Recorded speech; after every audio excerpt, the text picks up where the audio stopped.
Good evening to our viewers watching on television and to those joining us online across our social media platforms. I am Daniela Araújo, bringing you the Wednesday, August 26th edition of the Guyana TV9 News. In the headlines tonight, Advertisements Mohammed intercepted aboard unlicensed fast craft. President calls for truth, justice without vengeance over MV Barima tragedy. Guyana, Suriname continue talks to resume ferry service. Public schools show stronger CSEC performance as education investment delivers results. And $189 million Juvenile Justice Processing Center set for December completion. And now for the news in depth. Opposition leader Azuddin Mohammed was among three persons intercepted aboard a go fast vessel at Friendship, East Bank Demerara on Tuesday night after the vessel allegedly failed to stop when signaled by joint service ranks. Here's more in this report. Joint services ranks were conducting patrols along the Demerara River at around 9:50 p.m. when they observed the vessel heading towards Friendship. Authorities say ranks used a siren to signal the vessel to stop, but it allegedly accelerated away, triggering a pursuit. The vessel was eventually intercepted at a wharf where Mohammed and two other persons were found aboard. During the pursuit, ranks reportedly saw a bag being thrown into the Demerara River. Authorities have not confirmed who threw the bag or what it contained, and efforts are continuing to recover it. Five other persons believed to have traveled aboard the vessel were also reportedly seen at the wharf. Meanwhile, the Maritime Administration Department says neither Mohammed nor the fast craft reportedly owned by him was licensed or authorized to operate.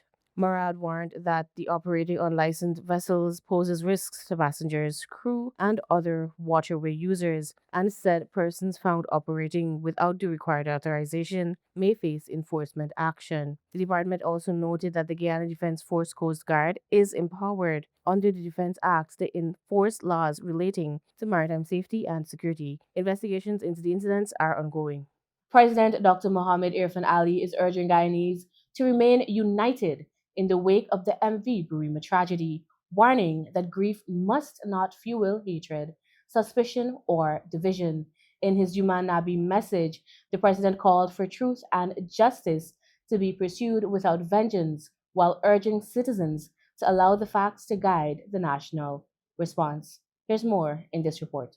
While extending greetings to Guyanese, particularly the Muslim community, for Human Nabi, President Ali used the occasion to reflect on the recent MV Barima tragedy and its impact on the nation.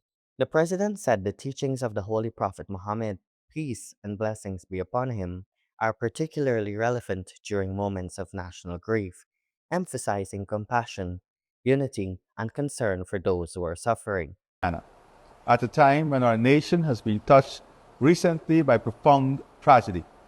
In the hush of sorrow, let our difference fade like mist before the sun. Let our compassion rise like a tide. Let our shared humanity become our shelter and our strength. The Prophet's life also teaches us, while we may grieve deeply, grief must not become despair. Sorrow must not become hatred, and tragedy must never become a chisel of division, nor a spark for suspicion, nor a seed for strife. President Ali urged Guyanese not to allow the tragedy to deepen existing differences, stressing that grief should not become despair, sorrow should not become hatred, and tragedy should not be used as a catalyst for division or suspicion. He also called for truth and justice, but cautioned against assigning blame before all the facts are known. And the humanity to embrace those who suffer. Let us mourn together, comfort one another, and stand together. Let neighbor not turn against neighbor, nor grief against grief. Let tragedy become not a wedge that separates us, but a bridge that brings us closer.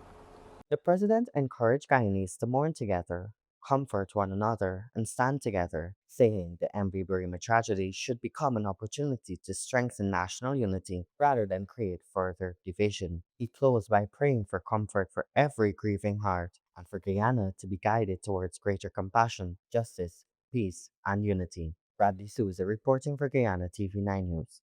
King Charles III and Queen Camilla are set to undertake an autumn tour from October 27 to November 4, 2026, with official visits to the Bahamas, Guyana, and Antigua and Barbuda. Their Majesties' visit to Guyana will form part of the wider tour, which will also include their attendance at the 2026 Commonwealth Heads of Government meeting.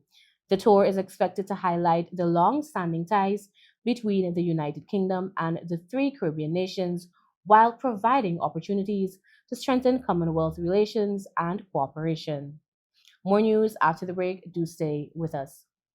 GCOM is currently conducting a national registration exercise. Who can register? Anyone who will be 14 years or older by December 31, 2026 and is a Guyanese citizen by birth, descent, naturalization, or is a citizen from a Commonwealth country living in Guyana for 1 year or more. It is the civic duty and legal responsibility of all Guyanese who meet the eligibility criteria to apply for registration. By so doing, you would be ensuring that you are issued a national identification card and are included in the official list of electors for future elections, provided you meet all eligibility criteria. This registration exercise will end on November 30, 2026. You need to apply for a transfer if you now live at a different address than the one you were registered at. For more information, contact GCOM on 225-02779 or visit www.gcom.org.gy. I know you have work to do, but come, I just need a minute of your time. It won't even take that long. So, I have a proposal. We could do besties in Punta Cana. Really need a getaway. And not to worry, I went to Sunita Travel Agency and they recommended a few hotels that do all-inclusive stays. And they're very affordable. The vibes. Let me tell you something. We do not want to miss a trip to Punta Cana. Why? Ziplining. No, I know this is not your vibe, but please, listen. Hold on. Wait. I know you like throw it back. There's a boat party. We could go there. And then there's this thing called buggy adventure, some buggy something. I don't know, but I want to be a buggy or whatever it is. I just want to be a part of it. And then we got snorkeling. Oh, this thing is so ugly. Please, you be next to uglier things than this. Stop it. Trust me, you're going to love it. It'll be just you and me, Punta Cana, drinks, just having the time of our life. Not to worry. We've got many flight options, and they made sure that they went through it with me. The prices are affordable. Trust me. I know you like thinking about the budget or whatever. Remember the time when we went and we missed the flight? Yeah, when we booked with Sunita Travel Agency, even if it happens, with slim chance, they'll know what to do and we won't be stranded like we did the last time. This solid plan. You, me, Punta Cana. Cheap. It won't even hurt your pocket. Please say yes. Yes. Welcome back. You're watching Guyana TV9 News Bulletin. The government of Guyana says it remains in daily contact with Suriname's authorities to resolve the suspension of the Guyana-Suriname ferry service as efforts continue to get the MV Kanawaima back into operation. Here's more in this report. The government says two recent technical inspections of the MV Kanawaima, conducted by maritime experts from Guyana and Suriname, determined that the vessel can safely remain in operation until it enters dry dock within the next 3 months. However, the Maritime Authority of Suriname has insisted that certain issues, which would normally be addressed during dry docking, be dealt with immediately. Guyana says it supports safe travel and recognizes public safety as a priority, while also acknowledging the inconvenience caused by the suspended service. An alternate vessel proposed by Guyana was rejected by the Maritime Authority of Suriname. The government says it is now seeking to put forward another vessel while continuing discussions with Suriname's authorities to facilitate a short-term resumption of the service. In the meantime, immigration services remain available for persons traveling between Guyana and Suriname by small boats. Travelers are required to report to the relevant immigration offices at Molson Creek in Guyana and New Nickerie in Suriname for processing. The government says engagements with Suriname are ongoing as it works towards restoring the ferry service. The Ministry of Education is welcoming improved performances in this year's CSEC examinations, with the number of students securing 12 or more grade 1s increasing from 59 to 78. Minister of Education Sonia Parag says the results are evidence that government's investments in education are making an impact, particularly in public and hinterland schools. Here's more. Minister Parak says she was pleased with the overall results, highlighting the increase in students achieving 12 or more grade 1s. The minister says the improvement reflects increased access to education and investments in infrastructure, particularly in rural, remote, riverine, and hinterland communities. She also pointed to stronger performances from schools that had not previously achieved the desired results, saying the improvements demonstrate that investments are reaching students across the country. And as we were going through the results, I was pleasantly surprised because we moved from those who would have achieved 12 grade ones and more from the number 59 to 78. And I was very, very proud of that fact. It means that all of the investment that we've been making as a government in education, building schools where there were no schools, giving access to education to students who previously would not have had the benefit of having access so close to their communities, such as the hinterland, the rural or remote areas, riverine areas as well.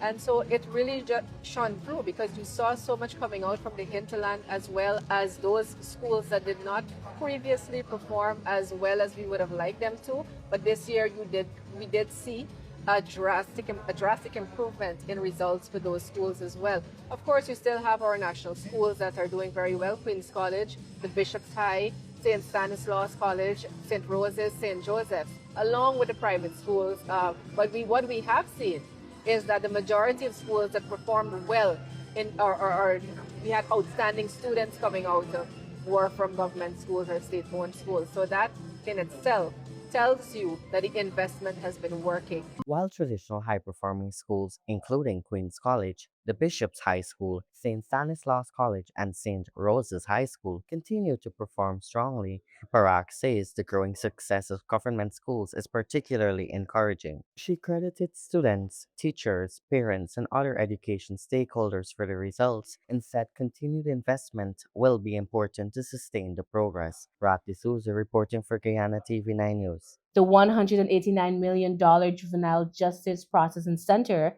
is nearing completion, with the facility expected to be completed by December 2026.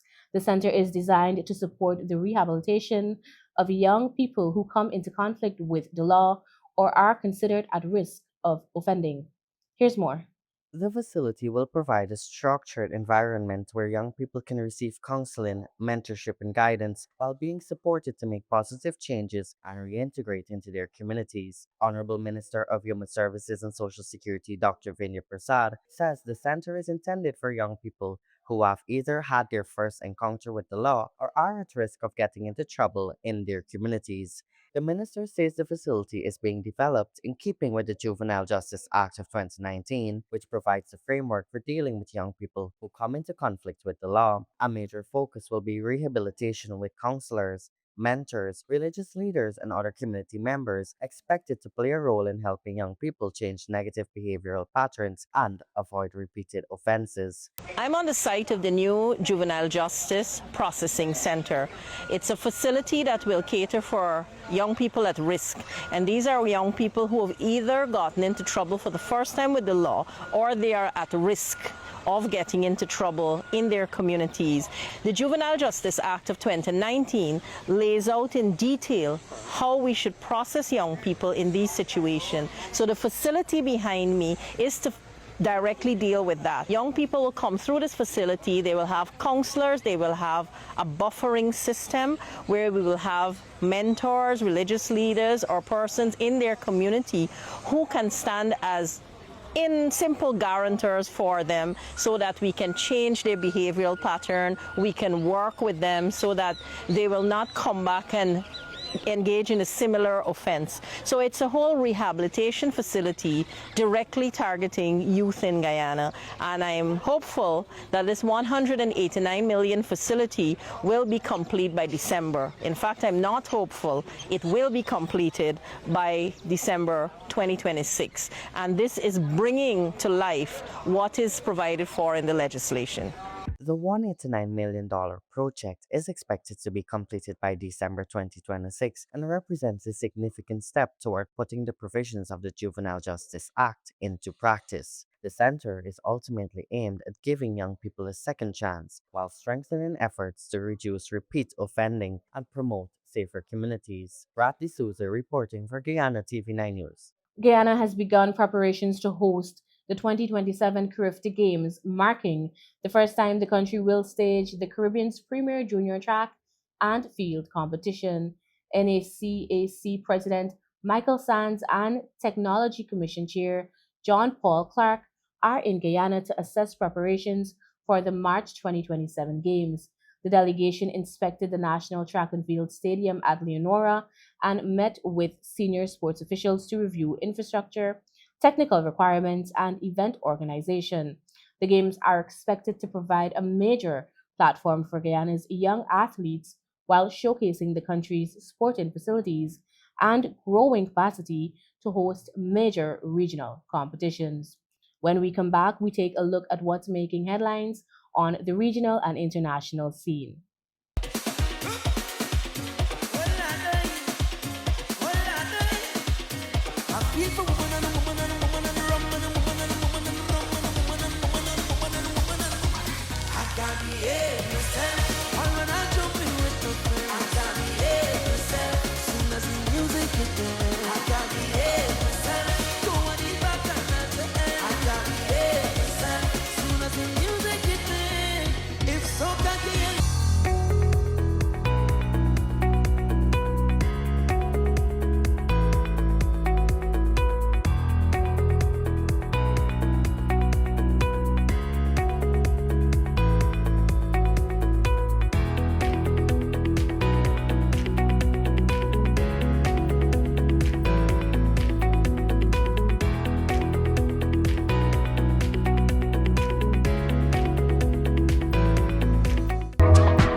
Want to place your death announcements and in memoriam messages on Channel 9?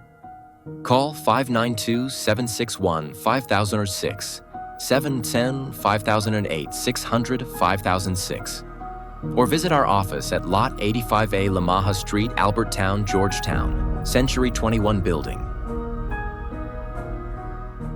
Guyana, Channel 9 is now Guy TV9, proudly under new management.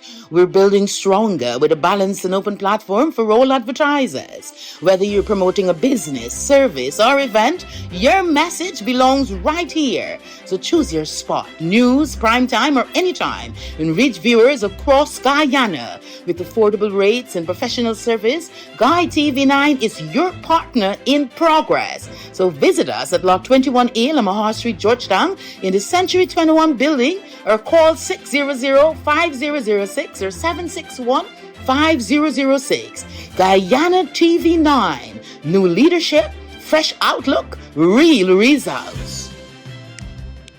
Welcome back. You're watching Guyana TV9 News Bulletin. Now for your Caribbean News Brief. The U.S. military has carried out another strike on a suspected drug smuggling vessel in the Caribbean, killing 4 people. U.S. Southern Command said the operation targeted individuals allegedly involved in drug trafficking along known smuggling routes. The latest strike brings the reported death toll from similar U.S. military operations in the Caribbean and Eastern Pacific to at least 227 people across 68 strikes. The campaign has drawn criticism from human rights groups who have questioned the legality and transparency of the operations.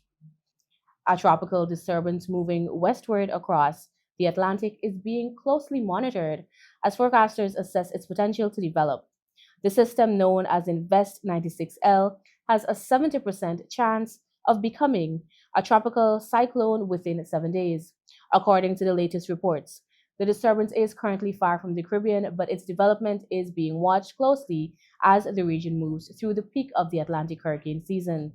Residents across the Caribbean are being encouraged to continue monitoring official weather updates. And now, turning to the international news. Country music legend Dolly Parton has died at the age of 80. Her family confirmed that the singer, songwriter, actress, and philanthropist died peacefully in Nashville on Tuesday following a brief battle with cancer. Parton enjoyed a career spanning more than 6 decades, producing global hits including Jolene, 9 to 5, and I Will Always Love You. Beyond music, she was celebrated for her philanthropy, including her Imagination Library Literacy program. Tributes have poured in from artists and fans worldwide, with many remembering Parton for her extraordinary talent, generosity, and enduring influence. A devastating flash flood along the Nepal China border has killed at least 95 people, while hundreds remain missing. A massive wall of mud and rock collapsed into a river on Wednesday, triggering severe flooding on the Nepali side. Videos showed people being swept away as authorities assess widespread destruction. Tourists are among those reported missing, and rescue operations are continuing. Officials fear the death toll could rise as emergency teams reach affected areas. And those are the major headlines for tonight's newscast. For more trending stories, follow us at our Facebook, TikTok, and YouTube platforms at GUY TV9. I am Daniela Araúj. Thank you so much for joining us tonight. Do have a great evening. Until next time, be safe and bye for now.